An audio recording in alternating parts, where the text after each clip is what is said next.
Hello, Cancer. Welcome to Higher Source Tarot for your Is It in the Cards Love Tarot, an oracle card reading for October 2025. This is a love reading for all Cancer, Sun, Moon, Rising, and Venus. So I love this for you. You have the energy of forgiveness, reducing burdens. So if you felt like you had a relationship that ended and you were sad about it, you thought, I don't know how this happened, or perhaps you had guilt about a prior relationship, even if it wasn't a love relationship, if you've been carrying around some old wounds or uncomfortable feelings, or how am I going to explain this to the next one? If you've had that, I feel like something about this, your burden is going to be lifted. All right, now we're going to hear from the archetypes. You will take one for your energy, one for the person you are attracting. Your energy is the card of the visionary. I like this. So especially if you start to feel like you're getting feelings or images of a love relationship, light attributes, capacity to envision what is not yet conceivable to others, willingness to proclaim a vision without regard for personal gain. Now, of course, when we're talking about love relationships, there's always a gain there, but it's not to your advantage. It's equal. It's mutual. It's reciprocal. So if perhaps you make a vision board and you're putting an engagement ring on it, and whether you're giving it or receiving it, or you're putting on a shared house, or you're putting in pictures of two-car garage because you're saying we're going to need that. All those things, the card of the visionary. Now the shadow attributes are selling insights to the highest bidder, compromising your vision to make it more acceptable. So, not thinking that you are limitless, trying to say, well, there's a ceiling on this, that love is hard, those kinds of things, those limiting beliefs can affect us. So be aware of it. Now, their energy is that of the detective. This could be somebody who loves true crime. We'll see. The light attribute, great powers of observation and intuition, desire to seek out the truth. So this is somebody I feel like will be very consistent. And if you have situations where maybe somebody's lied to you, I just feel like they're going to be honest, but they're also, even more importantly, going to be trustworthy. And I feel like that's one of the things that will really cross their boundaries, is somebody who tells maybe a little white lie. It's still a dishonest fabrication. So the shadow attributes, voyeurism, falsifying information. Now that doesn't mean that they're running around falsifying records, but again, they have to be careful not to give information that might be manipulative or in some way, to get the truth. They're giving little breadcrumbs that aren't quite on target.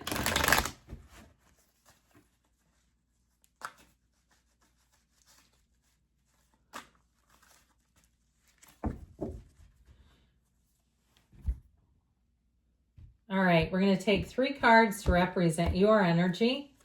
You've got the Ace of Swords, the Nine of Wands, and the Two of Pentacles. Their energy is represented by the High Priestess, the Lovers, we like that, and Judgment.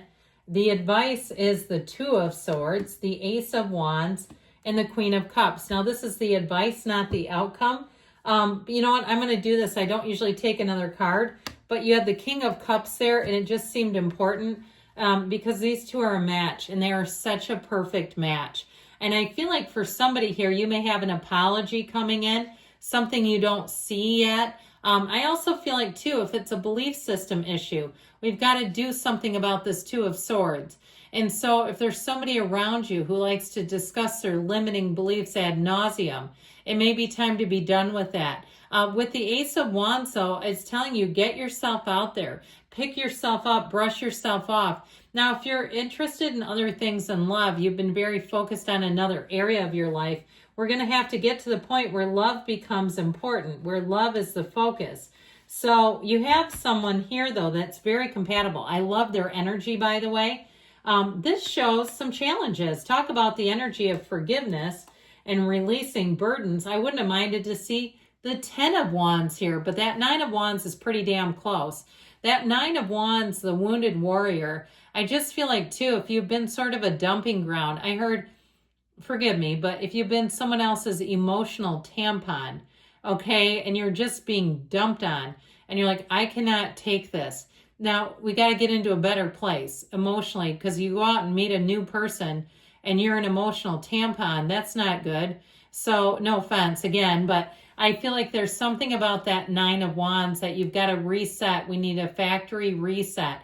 It feels very busy with the Two of Pentacles. Now, if you say it was a goal that you've been focused on with that Ace of Swords, and it's generated a lot of busyness in your life, we've got to do something to clean this up a little bit, to give you an opening. Now, if it was your boss who assigned things and didn't realize that all hell was going to break loose, and they thought it was like a minor shift in your workload and they're calling and apologizing, then I do feel like help is on the way, because I just feel like something about your life feels very unbalanced here. And it feels difficult. Now, with that Two of Pentacles, he is busy, but the Two of Pentacles is it's not a negative card. It's a busy card, but it's showing many, many opportunities. So I feel like the other thing is to be focused. That Ace of Swords will help you to get some focus, some clarity, and that's going to open up the whole situation. So with this energy of the person that you're attracting over here, you've got Pisces, Cancer, we've got Gemini, and we've got the Archangel Gabriel. I feel like it's like one of those things where it's like the Red Sea parting, and here they come towards you. So it may be out of nowhere, and you might be busier than hell, and you're like, oh my God, I just met the perfect person. I do not know what to do because I'm so busy and I can't pass this by.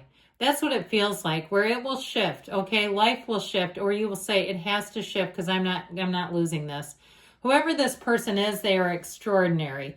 And I love that energy of the High Priestess, because I feel like they'll wait for you. So if you're going through something else, maybe it's a divorce and you're like, it's not, goes against my morals or whatever to date someone while I'm in this divorce, or you're still living with someone and you're trying to get them out of there, I feel like this is somebody who would wait. With that High Priestess, they're not impulsive. They're not in this place where they're going to hurry up and we got to get into this. I mean, there's a maturity about them. Now, the High Priestess is also the card of the psychic. So it may be somebody who's been having dreams about you. They're waiting for this next cycle. They will tell you you are a dream come true. They have prayed for you. They have meditated.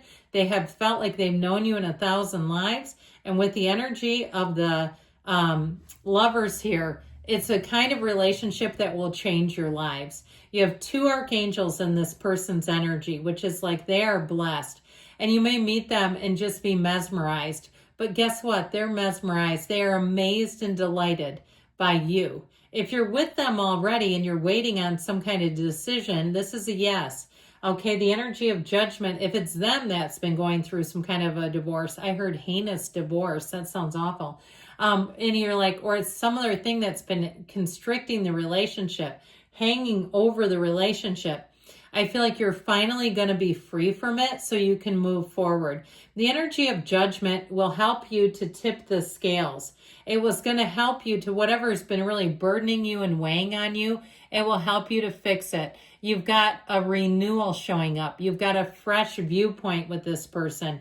They're like a breath of fresh air, and I feel like you will not want to let them go. And so with the lovers, it's definitely a two-way street here. Both of you will be saying, we're going to do what we need to move heaven to earth to make this work. If you live at a distance, I feel like that will be no issue. Or perhaps you've already moved in with somebody and your commute is way too long and you're like, please, I need a different job. I can't keep this up forever. I feel like this person will be very patient with you. And it's a yes, okay? I'm going to say yes, it is in the cards. So back to this for a moment. I think I'm going to put him down again because he was more of an add-on. Something about this Two of Swords, I feel like if you're under stress and pressure about a relationship, the Two of Swords says that you have a new cycle coming. Twos are about partnerships. And the bottom sword is fear. The top sword is anger. She's ready to lash out. And so I feel like there's something that requires some finesse here. Now, if you're frustrated with your dating life, I feel like there's something here telling you the Ace of Wands to take matters into your own hands. The Ace of Wands is magic. The Ace of Wands can also be an apology coming in. If somebody perhaps, if there was some kind of an issue with a relationship that was out of balance, I feel like it's going to come into such a better balanced place, and it's real love. These two as well, these two are the perfect pair, but they're also confidants. This is a relationship that's emotionally mature. It's transparent. There's nothing hidden here. And so I feel like with this is what we want to guide with. I feel like with this King and Queen of Cups, you're meeting a perfect match. So good things are coming for you, Cancer. I love you. I'll be back again soon.